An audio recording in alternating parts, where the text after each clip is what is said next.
Okay, hi, this is Peter. A few people had asked me about the neonatal module, and so I wanted to create this video just to explain it a little bit more, and in particular about the case discussions that we'll be using during this module.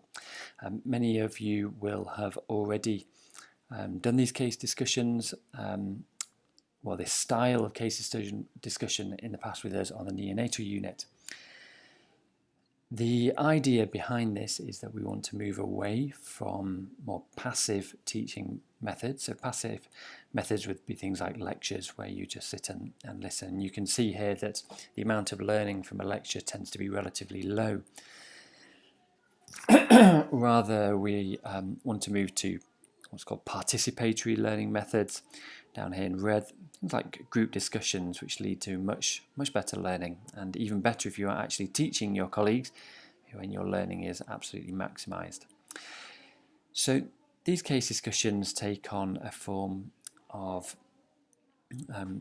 learning around a real case. In this case, it's going to be neonatology, and we provide you with a learning resource before the session.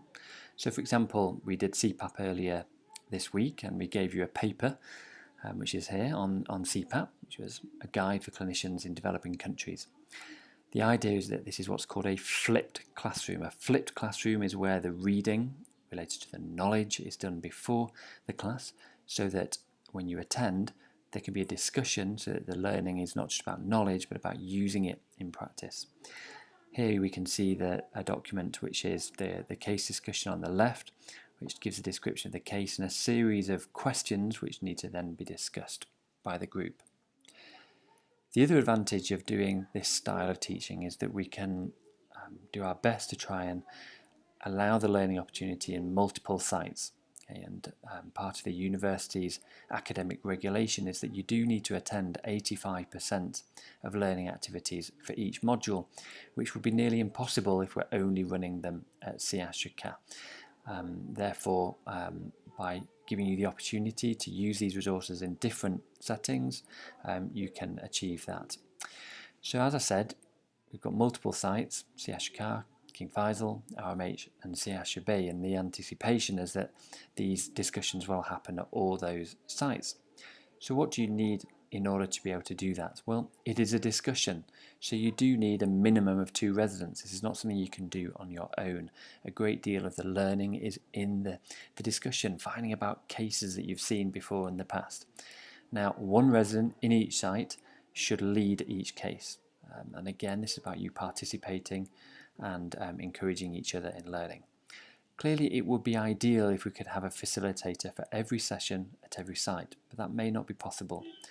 Again, it's not possible for faculty at CASHUCA to organise this. Therefore, the resident who is leading the session should do their best to try and identify a paediatrician who can attend the session to give feedback. If it's not possible, the session should still go ahead so that the learning opportunity is not missed. Clearly, you're going to need a room to do it, but you don't necessarily need a projector. You can use your laptop or even a smartphone to read the files. Obviously, you're going to need the journal article, and that should be read before the session, and also you're going to need the case description and questions. How are we going to know that you have taken part in 85%? Well, there will be a self-reporting form, which is a web link, which we'll send to you. So let's have a quick look at that. It should look something like this. Okay, and you fill in your email address, your name, your URID number, what PG level you are, etc. And you just tick whether it was simulation or case-based discussion, which session it was, and more titles will appear as I send out more of the cases. Okay, you'll have to say whether you were leading the session and whether a faculty member was present, and this is really helpful for us just to get an idea of how many sessions had a faculty member present. Okay. Obviously, you then need to say who you did the discussion with, so you should tick which residents were present when you did it. And at the end, you just say that you confirm that you've undertaken the session. Okay. At the top here, it says obviously any evidence of false reporting will be taken seriously, so I'm sure we can trust you on that. Okay.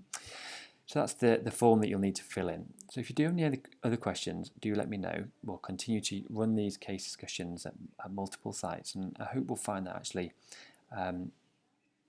discussing cases is more important than just listening to PowerPoint, and I hope it will be very positive for everyone. So thanks again, and yeah, let me know if you've got any questions. Bye bye.